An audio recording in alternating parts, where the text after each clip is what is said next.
Running's a very honest sport. If you fail, there's only one person to blame. If you succeed, there's only one person to take the credit, and that's you. It's not like a team sport per se like you have in football and stuff like that, where there's so many other components. You can really control the output of what you do as a runner. And with that, I think, comes the honesty in the sport. Like a different class of athlete, I feel like, that usually does the long distance races.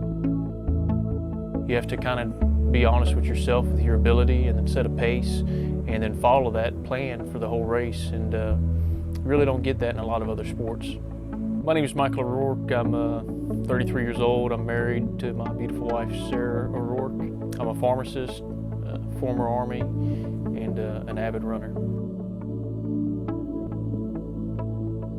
I started from an early age just thinking I could run, And when I got into middle school, I had an opportunity to join the track team. And my 8th grade year, I ran like a 5:30 mile. And then I got into high school, and we were so close that I could actually walk to school. And so because of that opportunity, I was able to join the track team. So with that, I joined the track team, cross-country team, and started running. And I got pretty good. Got hurt, had to take some time off from running, and then got back into shape and started running again and started doing marathons, half marathons, and basically anything I could do.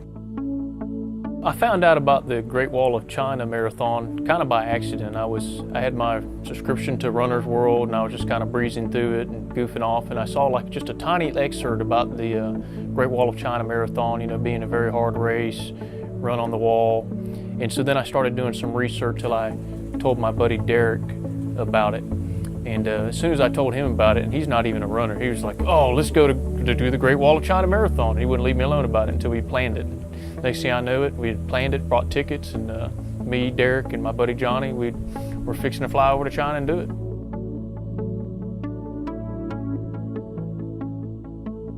So we fly into Beijing for the race. No one speaks English. And some of them, it's the first time they'd ever seen a white guy. But it was really, really cool. I always felt safe in China. So the day of the race, got a late start.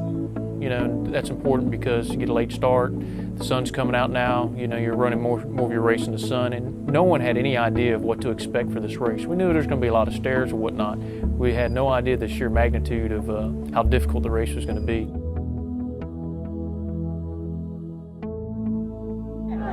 One, two, three, start!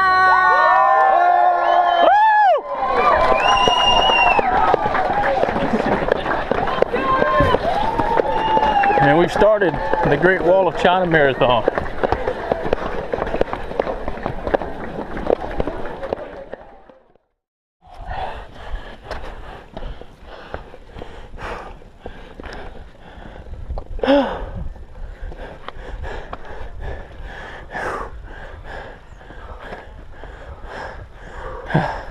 Be careful. This is intense, man. Fucking intense. You gotta fly next time. So much for winning it.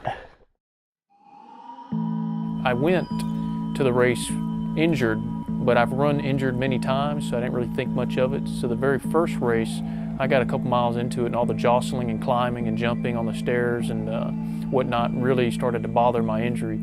And I had to kind of come to terms with how bad is it hurting? Is this something serious, and do I want to stop or continue the race, knowing that I didn't really know what was going on, so I didn't know if it was going to be something that was going to seriously affect me later down the road if I continued to push, or if I should stop. So I did about half the race. I got about 12 miles into the race, and I made the decision. I was in a lot of pain, and I didn't really know why I was in pain, and it was kind of a weird pain. And I decided I was going to stop, and that was probably one of the most difficult things I'd ever done. Even though the marathon didn't go as planned, we still wanted to do some other things, and my buddy Johnny suggested we go bungee jumping. He's like, "I want to go bungee jumping." I'm like, "Johnny, you're crazy. You're like, of all the places we can go bungee jumping, you want to go into like a third world country in China where they do everything half-assed and on the cheap. You want to go jump off the side of a mountain." So I went first and jumped off, and then a boat came and picked us up underneath the bungee cord, and so I'm sitting there screaming and making names, and faces and doing goofy stuff guys do. And we all took turns and videotaped each other, you know, having fun. All right. All right, next up we got Mike. Oh, there he is. Damn, that was quick. No waiting on that one.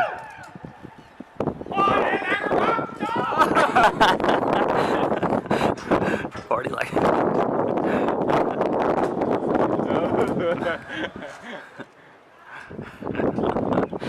Try to do every move in the book.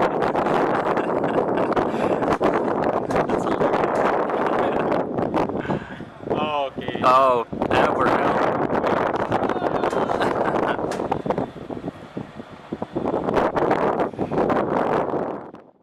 Then we got done with that. We kind of hung out for a little bit there, and then we decided instead of walking back to where we started at, we would zip line across the lake and basically get back to the cars. Here goes Mike going across the zip line. He's going fast. This is awesome, and this is China, and we're coming in hot. Yeah, coming in hot. Woo!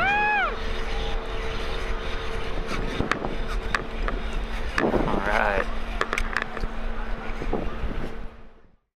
And I decided, hey, definitely doing this again. Went ahead and brought tickets, started training, started doing a little bit of like weight resistance training, something I didn't really do the previous time, and just trying to make sure my fitness level was on par with what I knew was going to be a very challenging course this time, because this time I had the benefit of experience. I was going into it knowing what to expect, kind of knowing that this course is very hard and that most people don't finish. Okay, so we're at the start of the marathon. Good luck, buddy. And here's what it looks like. It's a huge turnout compared to last year. A lot more people than last year. Here's a start. We're actually having more of a flat start. The course is a little bit easier than last year. Actually, the course is a lot easier than last year, and there's a lot more people out here. So hopefully we'll have a good race this year, and we won't have any problems like we did last year. But here's the start right here, and here's all the people. We got a late start from the hotel today. We were supposed to leave at 2 a.m. Didn't wind up leaving until probably about 3:30 a.m. and we didn't get here until a little after 6. So here's some friends. You're absolutely right, Mike. They're making fun of my videoing right now, but it's okay. We'll remember this 100 years from now. So we have no idea when the race is fixing to start, but I think they're fixing to get underway. So here we go. This is the idiot that's screwed up 2 years in a row. We'll be ready, everyone. Right there. We'll be ready. So we'll talk to you guys in a little bit. We arrived on time. We got started on time. So it was definitely a lot better. Still some confusion on the course, like they sent me the wrong way at one point, and then I had to go back and do a part of the wall twice, and which was one of the more difficult sections of the race. So it was kind of you didn't get that break in between. Okay, so not doing too good right now. I'm kind of tired. About 9 miles into it, I started getting the same pain I had last year. And it's hurting pretty good. So, but I've done some of the hardest parts so far, and I'm making really good time. So I'm just going to take a break here and keep going. They screwed up again. Go figure. Sent us the wrong way, started us late. Luckily they haven't ran out of water as far as I know yet, so that's good. So we're going to take a breather real quick and then start going back, and then from there I've got 3 little short, kind of like 5K laps, and then we'll be done. So we'll just keep working. Talk to y'all later. It was actually, to finish the race the second time was very emotional, because after getting defeated the previous time, it was like something I knew I had to do. Like I'm not going to quit. I'm not going to not finish this. I am going to eventually conquer this. So I went into it knowing that I was in it for the long haul, no matter what pain came or whatnot, that I knew I was going to finish.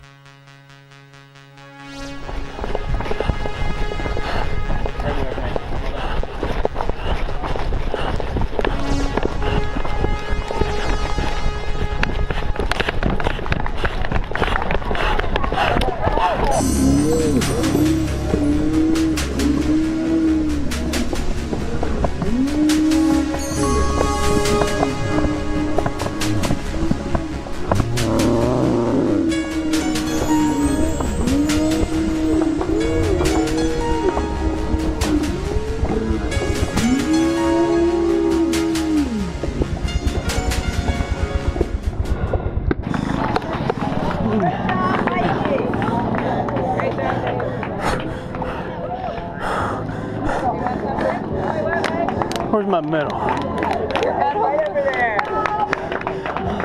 Good work, good work. This sucked. It's one thing to try something first and succeed. It's another thing to try something, fail at it, and then come back and ask for seconds, and then prove to yourself, and not only that, but you're also proving it to the people that you said the first time, hey, I'm going and I'm going to go do this. And people, you know, people may never ever look at you and say it, but then people have doubts sometimes when you tell them what you're going to do. So it was a good feeling to come back and get reassured by other people saying, hey, I told you I was going to do this and I did it. But more importantly, it was really good to reassure it to myself, you know, reinforce what I knew about myself already and kind of just stick it out and make sure I finished something I started.